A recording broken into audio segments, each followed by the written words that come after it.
Chirag Paswan NDA के मुख्यमंत्री के उम्मीदवार हो सकते हैं। बिहार की राजनीति के संदर्भ में एक बात आप समझ लीजिए कि इस बार भारतीय जनता पार्टी किसी भी स्थिति में अपने कंट्रोल वाली सरकार चाहती है। नमस्कार, फाइनल पोस्ट देख रहे हैं आप, मैं आपका आदर्श। अचानक एनडीए खेमे में बेचैनी बढ़ी हुई है, हलचल तेज हो गई है और हलचल का कारण चिराग पासवान का एक बयान है। चिराग पासवान ने कहा है कि मुझे मेरा बिहार बुला रहा है, मेरे लिए बिहार प्राथमिक है, मैं केंद्र की राजनीति छोड़ना चाहता हूं। इसी पे आज हम बात करेंगे। हमारे साथ मौजूद है हमारे editor in chief Dnyaneshwar Gautam sir.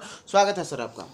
धन्यवाद आदर्श। सर, बिहार में चुनाव का माहौल है और चुनाव के माहौल से ठीक पहले चिराग पासवान का ऐसा बयान, क्या मायने है इस बयान के? मुख्यमंत्री बनना चाहते हैं चिराग, मायना तो यही है जी। और इसकी घोषणा हम लोगों ने आज से 3 महीने पहले कर दी थी जी। देखिए है क्या कि जैसे अभी आप देखते हुइएगा कि एक खबर ट्रेंड कर रहा है जी कि नीतीश कुमार उप प्रधानमंत्री बनेंगे। जी जी इस खबर को हम लोगों ने 27 दिसंबर को ही ब्रेक किया था। जी। ठीक है जी। काफ़ी अच्छी खबर चली भी थी। हम लोगों ने चिराग के बारे में कहा था कि चिराग पासवान एनडीए के मुख्यमंत्री के उम्मीदवार हो सकते हैं। यह खबर भी हम लोगों ने 3-4 महीने पहले जी जी जी। कारण ये था कि जो इंटीमेसी हम लोगों ने देखी है, आप देखिएगा कि चिराग पासवान और नरेंद्र मोदी जी के बीच की जो केमिस्ट्री है वो केमिस्ट्री काफ़ी मैच करती है जी। वो लगता ही नहीं है कि एक राजनेता दूसरे राजनेता से मिल रहा है, बाप बेटे जैसा लगता है कि एक पिता अपने पुत्र से मिल रहा जी, है। जी। और चिराग भी उसी तरीके से सम्मान भी मोदी जी को देते हैं।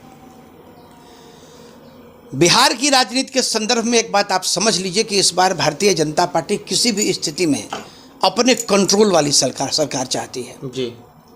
चिराग अगर मुख्यमंत्री बनेंगे भी तो बीजेपी के पूर्ण कंट्रोल वाली सरकार होगी। नीतीश जी के साथ ऐसा नहीं है जी। नीतीश जी अपने मनमानी करते हैं। और आपको बता दें कि नीतीश जी मनमानी नहीं करते हैं, नीतीश जी अपने तरीके से काम करते हैं। तो उनको जो ठीक लगता है। उनको जो ठीक लगता है, क्योंकि उनकी विचारधारा और भारतीय जनता पार्टी की विचारधारा में पूर्ण रूपेण से माने समर्थन नहीं है एक दूसरे का, कहीं ना कहीं विरोधाभास है। अब एक चीज़ मैं आपको बता दूं कि अभी जो चिराग का बयान आया, आप उस बयान को तौलिए, नरेंद्र मोदी जी के बयान को तौलिए कि माँ गंगा ने मुझे बुलाया है। जी। पहुंच गए बनारस। जी। चिराग पासवान मेरा राज्य मुझे बुला रहा है, पहुंच रहे हैं बिहार। अब इस्तीफा नहीं देंगे केंद्र की राजनीति से, समझिए। बिहार में जब तक सत्ता परिवर्तन नहीं होता है और वो मुख्य रूप से मुख्यमंत्री की कुर्सी के लायक अपने आप को नहीं बना लेते हैं, तब तक वो वहाँ ऊपर वाली गद्दी छोड़ेंगे नहीं। लेकिन इस बार पूरी ताकत के साथ चुनाव के मैदान में डटेंगे। तो एक बात तो आप तय मान के चलिए कि एनडीए में मुख्यमंत्री का चेहरा चिराग पासवान हैं। हम लोग पहले से ही घोषणा करते जा रहे हैं। सम्राट मुख्यमंत्री के उम्मीदवार नहीं है, विजय सिन्हा नहीं है, भारतीय जनता पार्टी में कोई दूसरा नेता नहीं है। चिराग पासवान एनडीए में हैं, या भारतीय जनता पार्टी अगर पूर्ण बहुमत की सरकार बना लेती है तो फिर वैसी स्थिति में हो सकता है कि जो एक्सपेरिमेंट मध्य प्रदेश और राजस्थान में हुए उस तरह का कोई एक्सपेरिमेंट बीजेपी यहाँ कर दे, चूँकि उसको पूर्ण स्वामित्व वाली सरकार चाहिए। उनके जो फॉलोअर हैं, चिराग पासवान के जो फॉलोअर हैं, वो खुश हो रहे हैं और सोशल मीडिया पे मतलब ये पोस्ट कर रहे हैं कि हाँ, हमें खुशी है कि चिराग पासवान बिहार हैं और बिहार की कमान संभालें। एक बात को ध्यान में रखिए, होता यह है कि जब जिस समय में चिराग पासवान के ये बयान आया है जी। उस समय बिहार की राजनीति में थोड़ा उथल पुथल और ज़्यादा मचा हुआ है जी। कहाँ से मचा हुआ है? अभी 2 दिन पहले एक सर्वे आया जिस सर्वे में ये बताया गया कि प्रशांत किशोर अभी मुख्यमंत्री के तौर पे पहले पसंद है। ठीक है। दूसरा उसके बाद फिर एक दूसरे का सर्वे आया, उसमें तेजस्वी यादव को सबसे ऊपर दिखाया गया। अभी और भी सर्वे आएंगे जिसमें सब नेता अपना अपना सर्वे करा के अपने आप को मुख्यमंत्री के तौर पर स्थापित करने की कोशिश करेगा। लेकिन अचानक से बिहार की राजनीति में 3-4 युवा चेहरे जो हैं वो दंगल में आ गए हैं। इस जो राजनीतिक दंगल है, इस राजनीतिक दंगल में आ गए हैं। दंगल में ताल ठोक के पहले ही से पहलवान बने खड़े हैं तेजस्वी यादव, अच्छे समर्थन के साथ खड़े हैं। सरकार बना लें अतिशयोक्ति नहीं है।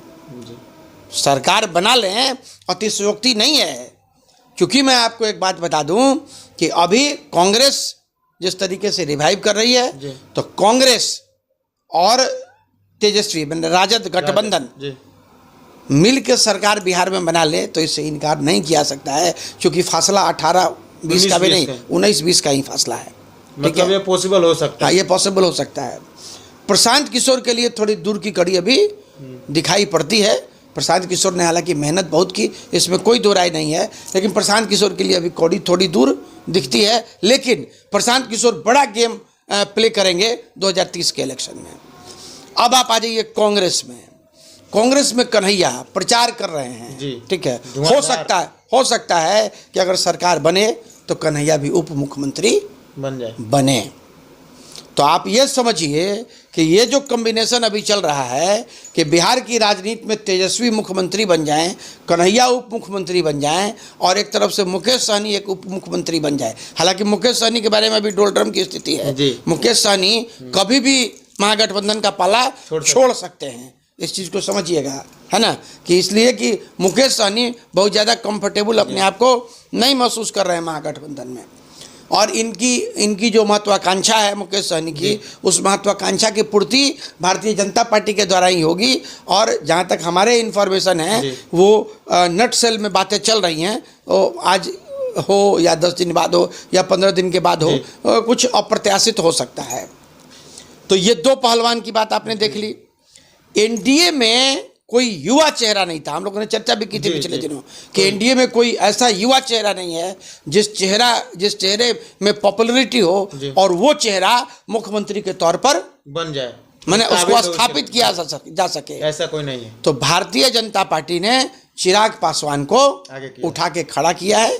ये भी हो सकता है आने वाले समय में कि चिराग पासवान का जो पूरा दल है वो दल का विलय हो जाए भारतीय जनता पार्टी में और चिराग के नेतृत्व में बिहार में सरकार बन जाए। इससे भी इनकार नहीं किया जा सकता है, इस चीज़ को समझिए। नीतीश कुमार के बारे में जो बातें होती थी कि अब महागठबंधन में चले जाएंगे, वो चर्चा अब बंद हो चुकी थी। लेकिन इस बयान के बाद क्या यह चर्चा फिर से शुरू होगी कि नीतीश कुमार पाला बदल दें? देखिए, एक चीज़ आपको बताते हैं कि नीतीश कुमार की स्थिति डे बाई डे, मतलब जनता दल यूनाइटेड की जो स्थिति है वो डे बाई डे थोड़ी डिटोरिएट हो रही है जी। थोड़ा सा नीचे इनका जनाधार भी खिसक रहा है ना। और नीतीश कुमार के जो तेवर हुआ करते थे उन तेवरों में भी थोड़ी कमी दिखती है। तो अगर गठबंधन की सरकार माने एनडीए गठबंधन में नीतीश जी रहते हैं तो नीतीश जी उप प्रधानमंत्री के पद पर देखे जा सकते हैं। निशांत कुमार जो युवा चेहरा जदयू प्रोजेक्ट, देखिए निशांत कुमार के बारे में इनिशियल डेज में हम लोगों ने भी भविष्यवाणी की थी कि नीतीश कुमार सक्रिय राजनीति में आएंगे, लेकिन अभी तक निशांत कुमार के सक्रिय राजनीति में आने के बहुत आसार नहीं दिखते हैं, है ना। इस वजह से जनता दल यूनाइटेड थोड़ा बैकफुट पे है, चूँकि नीतीश कुमार या नीतीश कुमार के बाद उनके पुत्र यही दोनों रहेंगे तो जनता दल यूनाइटेड संभलेगा, अन्यथा जनता दल यूनाइटेड बिखर जाएगा, टूट जाएगा, उसके कई टुकड़े हो जाएंगे और टुकड़ों में बंटा हुआ जनता दल यूनाइटेड अपने आप को, कुछ लोग भाजपा में, कुछ लोग राजद में, कुछ लोग कांग्रेस में, इस तरीके से लोग शरण लेंगे उसमें। धन्यवाद सर आपका। जैसे कि आपने देखा कि चिराग पासवान के बयान के क्या मतलब है, मतलब कि चिराग पासवान एनडीए के तरफ से सीएम चेहरा घोषित हो सकते हैं। आगे क्या कुछ होता है हम आपको बताएंगे। देखते रहिए फाइनल पोस्ट। बहुत बहुत धन्यवाद।